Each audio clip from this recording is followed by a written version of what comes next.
ഞാനൊരു കൂട്ടം പറഞ്ഞ മാഷ് വഴക്ക് പറയരുത്. സാധാരണ പെൺകുട്ടികളുടെ കാര്യത്തിൽ അച്ഛന്മാരെന്നും നിസ്സംഗര. അവര് വളർന്നു വലുതായാലും ഒന്നും ശ്രദ്ധിക്കില്ല. മാഷും വ്യത്യസ്തമല്ല കേട്ടോ. പക്ഷെ അമ്മമാരങ്ങനെയല്ല. മക്കളുടെ ഓരോ മാറ്റവും അവർക്ക് നല്ല നിശ്ചയ. താൻ ഒരുപാട് വളച്ചു കെട്ടാതെ എന്താ പറയാനുള്ളതെന്ന് വെച്ചാൽ അങ്ങ് പറ. അത് കല്യാണി പഠിക്കാൻ പോകുന്നില്ലെങ്കിൽ പോകണ്ട മാഷേ. അവക്കിപ്പോൾ 21 കഴിഞ്ഞു. ഈ പ്രായത്തിൽ പഠിത്തവും നിർത്തി പെൺകുട്ടികൾ വീട്ടിൽ നിന്നാ കാരണവന്മാർ പറയും പെണ്ണിന്റെ കല്യാണം അങ്ങ് നടത്തിക്കൂടെയെന്ന്. അത് തന്നെയാ മാഷേ ഞാനും പറയുന്നത്. കല്യാണിക്ക് ഇനിയൊരു കല്യാണമൊക്കെ ആവാം.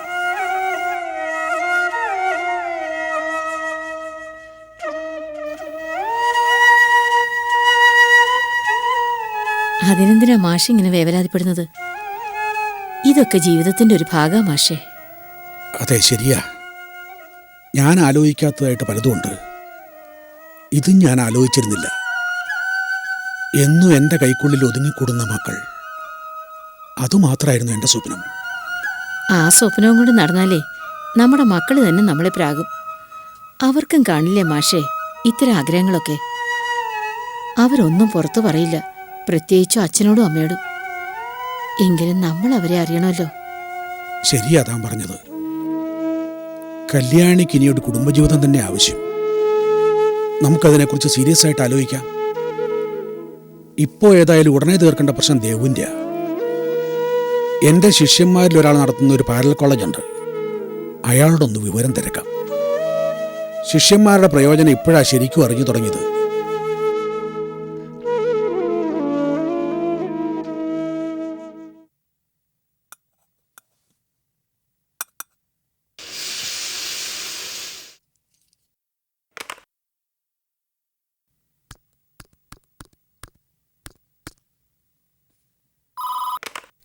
ഹലോ. മിസ്റ്റർ ശശിധരനെ ഒന്ന് കിട്ടുമോ? അതെ, ശശിയാ. ഇത് ഞാനാടോ, professor Rajasekhara Menon. Good morning sir. Morning. അപ്പോഴേ ഞാൻ വിളിച്ചത് എൻ്റെ മോളുടെ ഒരു അഡ്മിഷൻ്റെ കാര്യത്തിനാ. ഫൈനൽ ഇയർ BA സ്റ്റുഡൻറ്റാ. അതിനെന്താ, സാറ് മോളെയും കൂട്ടി നാളെ തന്നെ പോന്നോളൂ. അത് ചില പ്രശ്നങ്ങളൊക്കെ ഉണ്ട് ശശി. ഒക്കെ എനിക്കറിയാം സർ, അതൊന്നും സാരമില്ല. സാറ് ധൈര്യമായിട്ട് ഇങ്ങോട്ട് പോന്നോളൂ. Thank you Sasi. ശമ്പളം സമയത്തിന് വാങ്ങുന്നുണ്ട്, ദിവസേന വരാനാ ബുദ്ധിമുട്ട്. വരാത്തതിന്റെ പേരിൽ സാർ എന്നോട് കയർക്കണ്ട. പോർഷൻസ് മുഴുവൻ കവർ ചെയ്തിട്ടാ ഞാൻ ഒരു ദിവസം ലീവ് എടുക്കുന്നത്. ചെല്ല്.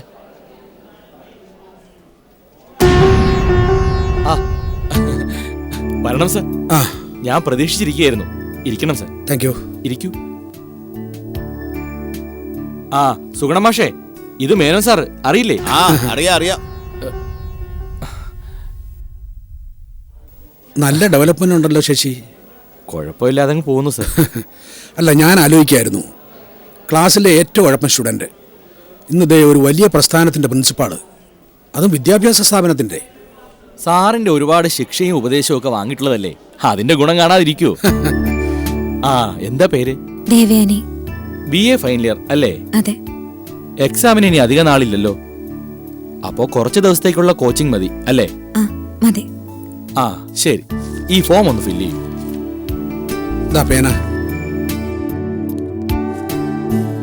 കോളേജ് പ്രൊഫസറുടെ മക്കളാണെന്ന് പറഞ്ഞിട്ട് എന്താ കാര്യം? കോളേജിൽ നിന്ന് പോലും അവരെ പുറത്താക്കി. തെറ്റായ മാർഗത്തിൽ സഞ്ചരിക്കുന്ന ഒരു പെണ്ണിന് അഡ്മിഷൻ കൊടുത്താൽ അത് സ്ഥാപനത്തിന്റെ അന്തസ്സിനെ ബാധിക്കൂ. പ്രൊഫസറുടെ മക്കളെ ചതിച്ചാണെന്നാ പൊതുവെ എല്ലാവരും പറയുന്നത്. സാർ കേരളദേശം വായിക്കാറില്ലേ? അതിനകത്ത് കാര്യങ്ങൾ വ്യക്തമായി എഴുതിയിട്ടുണ്ട്. നമ്മൾ അധ്യാപകർ കുറച്ചുകൂടി ഫോർവേഡായി ചിന്തിക്കണം. ആ കുട്ടി പഠിച്ചിട്ട് പോന്നേ പൊയ്ക്കോട്ടെ. വെറുതെ ഒരു വയ്യാവേലി നമ്മൾ എന്തിനാ എടുത്ത് തലയിൽ വെക്കുന്നത് സാർ? മറ്റു കുട്ടികളുടെ രക്ഷിതാക്കൾ എങ്ങാനും ഈ സംഭവം അറിഞ്ഞ അവരാരും പിന്നെ അവരുടെ കുട്ടികളെ ഇങ്ങോട്ടേക്ക് വിടില്ല. വിജയലക്ഷ്മി ടീച്ചർ പറഞ്ഞത് വളരെ ശരിയാ. പ്രൊഫസറുടെ മക്കളുടെ കഥ നാട്ടിൽ മുഴുവൻ പാട്ടാ. ഒരു പുതിയ അഡ്മിഷൻ കൊണ്ട് നമുക്ക് നഷ്ടപ്പെടാൻ പോകുന്നത് നിലവിലുള്ള കുട്ടികളുടെ എണ്ണമാ. ഇവിടെ സിമ്പതിയുടെ ആവശ്യമൊന്നുമില്ല, സ്ഥാപനത്തിന്റെ ഭാവിയാ പ്രധാനം. ഇങ്ങനെ ഒരു പെൺകുട്ടി ഇവിടെ തുടർന്നാൽ അധ്യാപകരായ നമ്മളെ പോലും നാട്ടുകാർ സംശയിക്കും. അതുകൊണ്ട് ആ കുട്ടിക്ക് അഡ്മിഷൻ കൊടുക്കാൻ പറ്റില്ല. അത് നമുക്ക് പ്രിൻസിപ്പാളിനോട് തുറന്നു പറയണം. കോടതി കുട്ടികളെ കുറ്റവിമുക്തരാക്കി. എന്നാൽ ഇനി കോളേജിലേക്ക് പോകാമല്ലോ എന്ന് കരുതിയ മക്കളെയും കൂട്ടി അങ്ങോട്ട് ചെന്നത്. അത് അവസാനം എൻ്റെ രാജി കലാശിക്കുകയും ചെയ്തു. പഴയ തലമുറയല്ലല്ലോ ഇപ്പോഴുള്ളത്. അത് സാറിനും അറിയാലോ. ഇപ്പോഴത്തെ പിള്ളേർക്ക് ചെറിയൊരു കാരണം മതി സമരമൊന്നും പറഞ്ഞ് ക്യാമ്പസിന് സമാധാനം തകർക്കാൻ. എന്ന് കരുതി ദേവയാനി വിഷമിക്കണ്ട. ഇതും മികച്ച അധ്യാപകർ പഠിപ്പിക്കുന്ന സ്ഥാപനമാണ്. കോളേജിൽ നിന്ന് വിരമിച്ച പ്രൊഫസേഴ്സും ഉണ്ട്. അതുകൊണ്ട് മികച്ച കോച്ചിങ് പ്രതീക്ഷിക്കാം.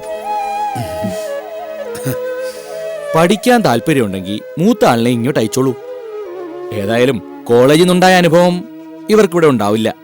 മൂത്തയാൾ ഇവളെ പോലെ തൻ്റെ ഉള്ള കുട്ടിയല്ല. ആ സംഭവത്തിന് ശേഷം പുറത്തിറങ്ങാൻ വലിയ മടിയാ.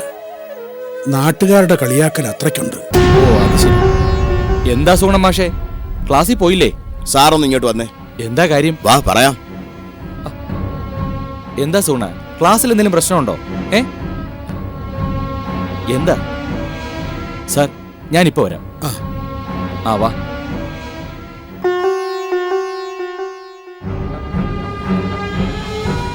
എന്താ എന്താ നിങ്ങളുടെ പ്രശ്നം? ഞാൻ പറയാം. സാർ എന്തോ ആലോചിച്ചുകൊണ്ട് ആ പെൺകുട്ടിക്ക് ഇവിടെ അഡ്മിഷൻ കൊടുത്തത്? ഇങ്ങനെ ഒരു കാര്യം ചെയ്യുമ്പോ സാർ ഞങ്ങളോടും കൂടി ഒന്ന് ആലോചിക്കണമായിരുന്നു. സാധാരണ നിങ്ങളോട് ആലോചിച്ചിട്ടാണോ ഞാൻ അഡ്മിഷൻ കൊടുക്കാറ് പതിവ്? എന്നാലും മറ്റ് സ്റ്റുഡൻസിനെ പോലെ അല്ലല്ലോ ഈ കുട്ടി. എന്താ ഈ കുട്ടിക്ക് എന്താ പ്രത്യേകത? ഞാൻ നോക്കിയിട്ട് ഒരു പ്രത്യേകത ഈ കുട്ടിക്ക് കാണുന്നില്ല. നിങ്ങൾ നിങ്ങളുടെ ഡ്യൂട്ടി അങ്ങ് ചെയ്താൽ മതി. ഇതിന്റെ പേരിൽ എന്ത് നഷ്ടം ഉണ്ടായാലും അത് ഞാൻ അങ്ങ് സഹിച്ചോളാം. ഒരു കുട്ടിയുടെ ഭാവിക്കായി ബാക്കിയുള്ളവരുടെ ഭാവിയാ സാറ് കളയുന്നത്. ഒന്ന് ചുമ്മാതിരിക്കും ടീച്ചറെ. പ്രൊഫസർ മേനോൻ സാറിനെ എനിക്ക് നന്നായിട്ട് അറിയാം. കുറച്ചു കാലം ഞാനും അദ്ദേഹത്തിന് ശിഷ്യനായിരുന്നു. അദ്ദേഹം പഠിപ്പിച്ചവരൊക്കെ നന്നായിട്ടേ ഉള്ളൂ, നശിച്ചിട്ടില്ല. എനിക്ക് ഉറപ്പുണ്ട് മേനോൻ സാറിന്റെ മക്കള് ഇത്തരത്തിലൊരു തെറ്റ് ചെയ്യില്ലാന്ന്. ആ വിശ്വാസം ഉള്ളിടത്തോളം കാലം അദ്ദേഹത്തിന്റെ മകൾ ഇവിടെ പഠിക്കുകയും ചെയ്യും. എന്നാൽ എനിക്ക് ഇവിടെ തുടരാൻ ബുദ്ധിമുട്ടുണ്ട്. ബുദ്ധിമുട്ടുള്ളവർക്ക് പോകാം. ആരും ഇവിടെ പിടിച്ചു കെട്ടിയിട്ടൊന്നുമില്ല. ഇത്തരത്തിലൊരു പെൺകുട്ടിക്ക് വേണ്ടി നമ്മൾ ഇങ്ങനെ കളിയിക്കണോ സാറേ? രാജേശ്വരി ടീച്ചർ പുറത്തു പോയാ ചിലപ്പോ ആ വഴി ഞങ്ങളും സ്വീകരിക്കും. തെറ്റായ മാർഗത്തിൽ സഞ്ചരിക്കുന്ന ഒരു പെണ്ണിനെ അത് അറിഞ്ഞു വെച്ചുകൊണ്ട് ഈ സ്ഥാപനത്തിൽ തുടരാൻ ഞങ്ങൾ സമ്മതിക്കുകയല്ല. എന്നാ നിങ്ങൾ നിങ്ങളുടെ ഇഷ്ടം പോലെ ചെയ്യും. ഇക്കാര്യത്തിൽ എനിക്കൊരു സ്റ്റാൻഡുണ്ട്. അതിൽ നിന്ന് എന്തായാലും ഞാൻ വ്യതിചലിക്കാൻ പോകുന്നില്ല.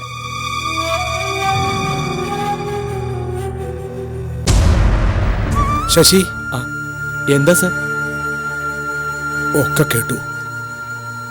ഞാൻ കാരണം, എൻ്റെ കുട്ടികൾ കാരണം മറ്റുള്ളവരുടെ ഭാവി തകരരുതെന്ന് ആഗ്രഹിക്കുന്നവനാണ് ഞാൻ. മനഃപൂർവ്വം മറഞ്ഞു നിന്ന് അകത്തെ സംഭാഷണം ശ്രദ്ധിച്ചതല്ല. ഒരു അധ്യാപകൻ വന്ന് ശശിയെ കൂട്ടിക്കൊണ്ടുപോയപ്പോൾ നേരിയ സംശയം തോന്നി. അതുകൊണ്ട് വന്നു നിന്നതാ. അതൊരു കണക്കിന് നന്നായി. ബാക്കിയുള്ളവരുടെ മനോഗത മനസ്സിലാക്കാൻ കഴിഞ്ഞല്ലോ. അല്ലെങ്കിൽ ദേവയാനി നാളെ മുതൽ ഇവിടെ വരികയും ചെയ്യും. അധ്യാപകരും വിദ്യാർത്ഥികളും വേറൊരു കണ്ണോടെ ഇവിടെ കാണുകയും ചെയ്യും. അപ്പോ ദേവയാനി ഫില്ലപ്പ് ചെയ്ത ഫോം കീറിക്കളഞ്ഞോളൂ. ഇനി എൻ്റെ കുട്ടി ഇങ്ങോട്ടില്ല. സാർ ഇതൊന്നും കാര്യമാക്കണ്ട. ഞാനല്ലേ ഈ സ്ഥാപനത്തിന്റെ പ്രിൻസിപ്പൽ.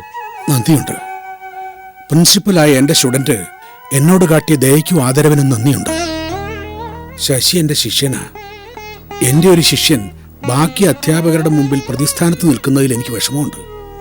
അതുകൊണ്ട് വന്നതുപോലെ മടങ്ങുക.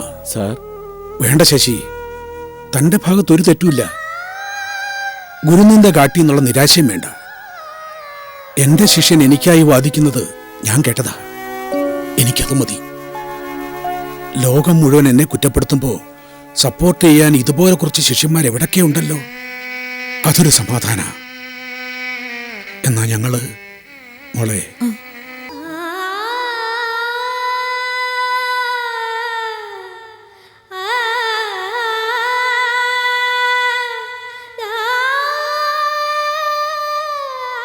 പാരലൽ കോളേജുകൾ തമ്മിൽ കുട്ടികളെ ക്യാൻവാസ് ചെയ്യാൻ കിടമത്സരമാണ്. എന്നിട്ട് അവിടെ നമുക്ക് സീറ്റ് നിഷേധിച്ചു. എനിക്ക് വിഷമമില്ലച്ചാ. അഡ്മിഷന് പോയ ദിവസം തന്നെ ഇങ്ങനെ സംഭവിച്ചത് നന്നായി. ജോയിൻ ചെയ്ത ശേഷമായിരുന്നെങ്കിലും അധ്യാപകരും വിദ്യാർത്ഥികളും കൂടി വെറുതെ ടോർച്ചർ ചെയ്തേനെ. എന്നാലും നിന്റെ ആഗ്രഹം നടന്നില്ലല്ലോ മോളെ. അതുകൊണ്ടെന്താ, പഠിക്കേണ്ടവർക്ക് എങ്ങനെയായാലും പഠിക്കാലോ അച്ഛാ. പാരലൽ കോളേജിൽ പ്രവേശനം നിഷേധിച്ചെങ്കിൽ പോസ്റ്റൽ ട്യൂഷൻ ഉണ്ടല്ലോ. ഫീസ് അടച്ച നോട്ട്സ് ഒക്കെ വീട്ടിൽ വരില്ലേ? ഇനി ആ ഒരു വഴി കൂടി മുന്നിലുണ്ട് അല്ലേ? ഒരു കണക്കിന് അതാ നല്ലത്. പുറത്തു പോയി ഇതൊക്കെ കേൾക്കാതെ വീട്ടിനകത്തിരുന്ന് സ്വസ്ഥമായിട്ട് പഠിക്കാലോ. ഞങ്ങൾ തെറ്റ് ചെയ്തിട്ടില്ലെന്ന് ഞങ്ങൾക്ക് നന്നായിട്ടറിയാം. അതുകൊണ്ട് എപ്പോഴും ആൾക്കാരിങ്ങനെ ഓരോന്ന് പറയുമ്പോൾ മനസ്സ് മരവിച്ചു പോവും. എനിക്ക് പോസ്റ്റൽ ട്യൂഷൻ തന്നെ മതി അച്ഛാ. നിന്റെ ഇഷ്ടം അതാണെങ്കിൽ നമുക്ക് അങ്ങനെ നീങ്ങാം. ഇവിടെ ഇപ്പോൾ അതല്ല മോളെ പ്രശ്നം. വീട്ടിൽ ചെല്ലുമ്പോൾ അമ്മയും ചേച്ചിയും ചോദിക്കും ട്യൂട്ടോറിയൽ ജോയിൻ ചെയ്തോന്ന്. പാരൽ കോളേജുകാർ ആട്ടിവിട്ടെന്ന് പറയാൻ പറ്റില്ലല്ലോ. ഇനിയിപ്പോൾ എന്താ പറയുക? പാരലൽ കോളേജിൽ പോകുന്ന വഴി അനുഗ്രഹം വാങ്ങാൻ മുകുന്ദൻ മാമയുടെ വീട്ടിൽ കയറി. അപ്പോ മുകുന്ദൻ മാമ പോസ്റ്റൽ ട്യൂഷന്റെ കാര്യം പറഞ്ഞതായിട്ട് പറയാം. അതുകൊണ്ട് പാരൽ കോളേജിൽ പോയില്ല എന്നല്ലേ? അതെ. അതൊരു നല്ല കള്ള. മനുഷ്യന്റെ ദൂഷ്യവശം ചികഞ്ഞെടുത്ത് വേദനിപ്പിക്കാൻ ആൾക്കാർക്ക് എന്തൊരു ഇൻട്രസ്റ്റാ. ഇതൊക്കെ ഒരു പാഠമാ മോളെ. ഒക്കെ മനസ്സിൽ സൂക്ഷിച്ചോണം. ആർക്കെങ്കിലും ഒരു വേദന വന്നാൽ കൂടെ നിന്ന് ആശ്വസിപ്പിക്കാനല്ലാതെ മാറി നിന്ന് ഒരിക്കലും കുത്തി നോവിക്കരുത്.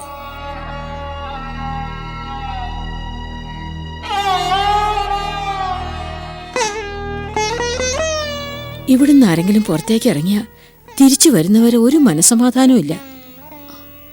ദൂരേക്കെങ്ങും അല്ലല്ലോ പോയത്, അവരിപ്പം ഇങ്ങെത്തും.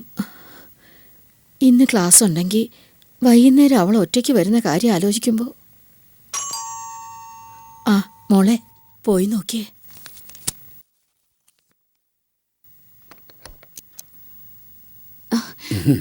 പോയ കാര്യം എന്തായി? ജോയിൻ ചെയ്തോ? അതൊക്കെ പറയാം.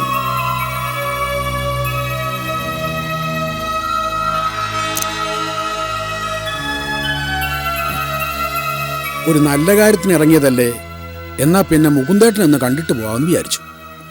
മുകുന്ദേട്ടനെ കണ്ടപ്പോഴാ നമ്മൾ ഇതുവരെ ആലോചിക്കാത്തൊരു വിഷയത്തെപ്പറ്റി അദ്ദേഹം പറഞ്ഞത്. പോസ്റ്റൽ ട്യൂഷനെ കുറിച്ച്. പുറത്തു പോയി കഷ്ടപ്പെടണ്ട, ഫീസ് അയച്ചു കൊടുത്താൽ മതി, സമയാസമയത്ത് നോട്ട്സ് വീട്ടിലെത്തും. ഒന്ന് ആലോചിച്ച ഇപ്പോഴത്തെ കണ്ടീഷനിൽ അത് തന്നെയാണ് നല്ലതെന്ന് എനിക്കും തോന്നി. അപ്പൊ പാരലൽ കോളേജിൽ പോയില്ല. എത്ര മണിക്കാ മാഷ് മുകുന്ദേട്ടന്റെ വീട്ടിൽ പോയത്? അത് ഇവിടുന്ന് ഇറങ്ങിയിട്ട് അവിടെ എത്തുന്ന ദൂരം ഒരു 9-9:30 ആയിക്കണോ അല്ലേ മോളെ? അതെ. ചോദിച്ചത് വേറൊന്നും കൊണ്ടല്ല. നിങ്ങൾ അങ്ങോട്ട് ഇറങ്ങി 5 മിനിറ്റ് കഴിഞ്ഞപ്പോൾ മുകുന്ദേട്ടൻ ഇവിടെ വന്നിരുന്നു. കുറെ സമയം ഇവിടെ ഇരുന്ന് സംസാരിച്ചിട്ടാ മുകുന്ദേട്ടൻ പോയത്.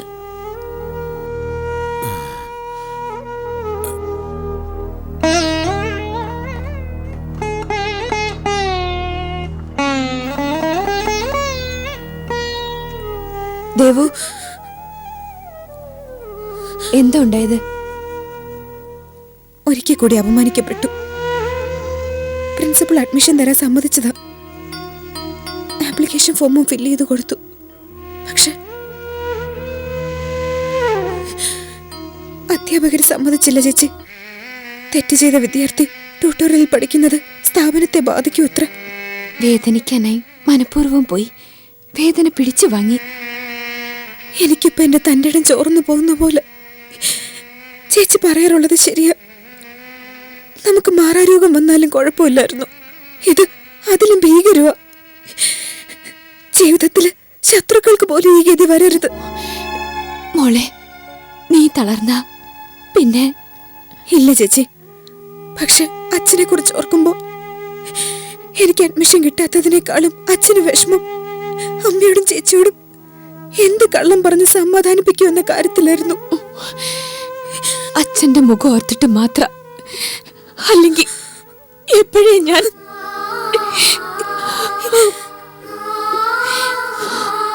പുറത്തു നിന്ന് കൊഞ്ഞനെ കാട്ടുന്നവനൊക്കെ നമ്മുടെ ജഡം കാണണം. എന്നിട്ട് അതിനോട് കാട്ടണ ഈ ക്രൂരത തൃപ്തിയാവട്ടെ, അവനൊക്കെ തൃപ്തിയാവട്ടെ. ചേച്ചി, ഏത് സമയത്താണാവോ നമുക്ക് അങ്ങനെയൊക്കെ തോന്നിയത്? നാശം.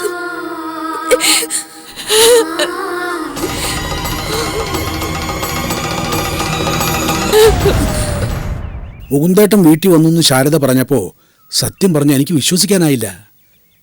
വയ്യാതിരിക്കുന്നോണ്ട് മുകുന്ദേട്ടൻ അങ്ങോട്ട് വരുമെന്ന് ഞാൻ തീരെ പ്രതീക്ഷിച്ചില്ല. ഒറ്റയ്ക്കിരുന്ന് ബോറടിക്കുമല്ലേടൂ, എന്നാ പിന്നെ തന്നെ ഒന്ന് വന്ന് കണ്ടേക്കാന്ന് വെച്ചു. അതാ വന്നത്. ആട്ടെ, പോയ കാര്യം എന്തായി? എന്താടൂ? അവിടെ നിരാശ തന്നെ ഫലം.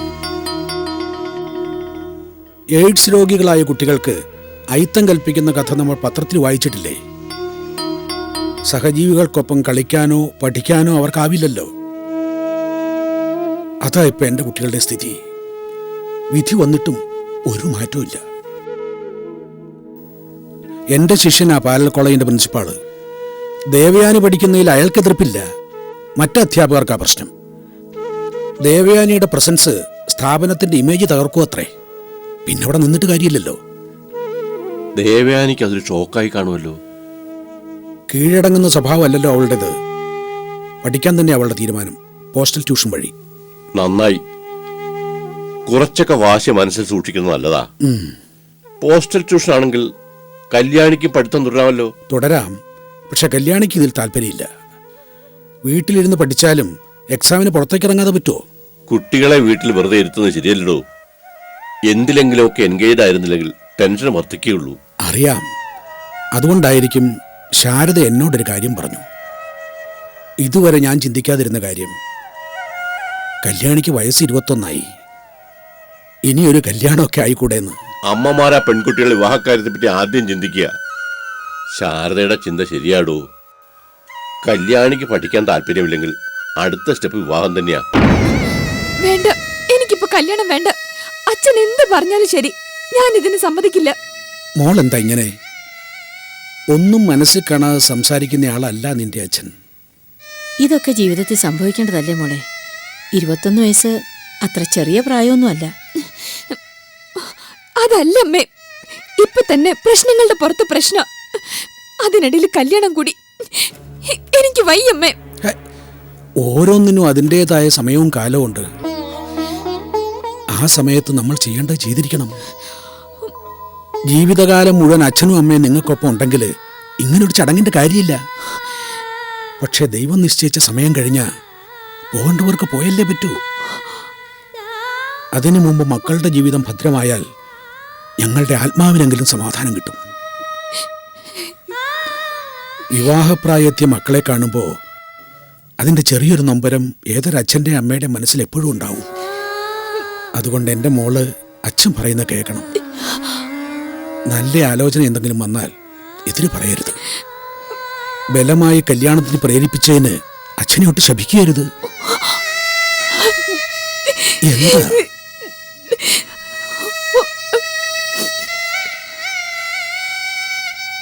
കല്യാണത്തെക്കുറിച്ച് ഒന്നും ചിന്തിച്ചിട്ടില്ല അവള്, അതുകൊണ്ടാ. ഞാനും അങ്ങനെ തന്നെ ആയിരുന്നല്ലോ. താനല്ലേ എന്നെ കൊണ്ട് ഇങ്ങനെ ചിന്തിപ്പിച്ചത്. കുറച്ചൊക്കെ എതിർപ്പുണ്ടാവും, അത് സാധാരണമാണ്.